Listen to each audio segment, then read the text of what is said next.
Hey, what is up guys? Welcome back to the channel. We've got some cool stuff that we're doing today, exciting, and a very important part of the homestead for us. We're setting up our mill. We are at a place with the tiny house build where we have to mill. That is where we're at. So many other projects that I have on here really requiring the mill, and today we are going to be setting up the sawmill. So this is the area that we're deciding to put it in. This was actually the people we bought this property from had come in here, leveled out this ground, threw down some rock, and actually had their tiny house sitting right in this spot. So it's fairly level, it's compact, it has gravel, so it's going to be good for us to be able to bed the sawmill. And then it's very convenient because it's right next to the driveway, which will allow us to get logs, bring them right here, dump them off on the mill. So super convenient location for us, other than the fact that it is out in the sun all the time.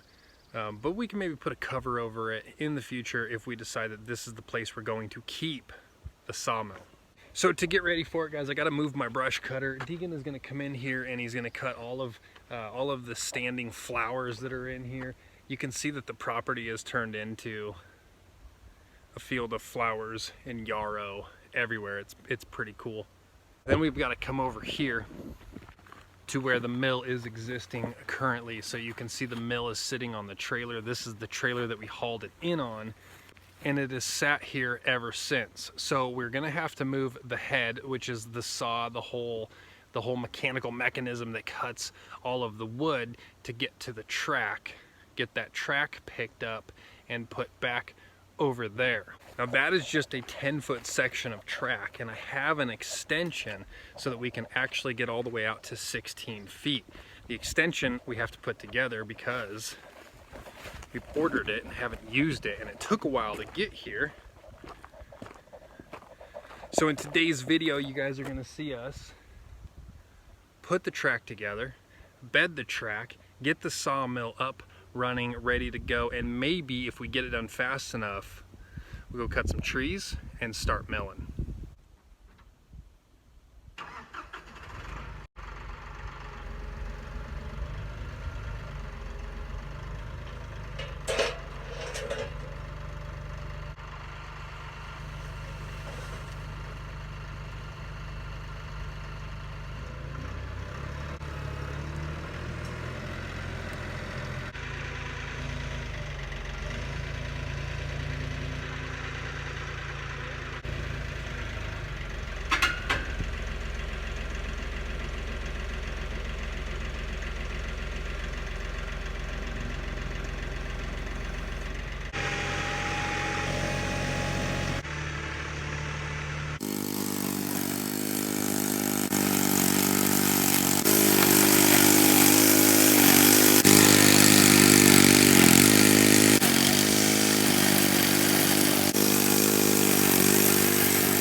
So we're getting all of the pieces laid out, and what we're trying to do is continue the pattern from that one onto this one here on the ground. You can see we're setting it up right there. Now I've already noticed two inconsistencies with the product, which is going to most likely, at least one, is going to change the way the whole thing levels out. Unfortunately, and I don't know why Woodland Mills would send it out that way. It is the crazy COVID rush of terrible customer service, as well as half-assing product and just sending out whatever. They did not powder coat these rails. Those ones are powder coated green, so the last 6 foot of my track extension gets to be shiny metal, so we're gonna spray paint it green, which is the way it should have came. It doesn't need to be absolutely perfect. It just has to be level and beveled properly, and then you get a nice even guide. It's just odd to me that they would send out a track extension that is not consistent with their track. So right now Deegan has to take this end plate off. This end plate is actually where the two tracks will connect. So we have to take that one off, slide this other one under, and then connect the two tracks together.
Does it look good?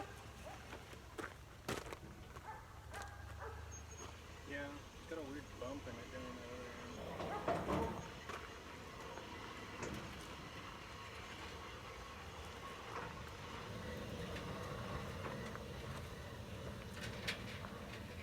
All right, guys, well, that looks like that is it. We have found one of these 6x6s that are not bedded well, and it teeters, and so we're gonna have to get that fixed. So we will not be milling wood today. It took us longer than I expected anyway, but we took our time getting it leveled, making sure that it wasn't tipping one way or the other.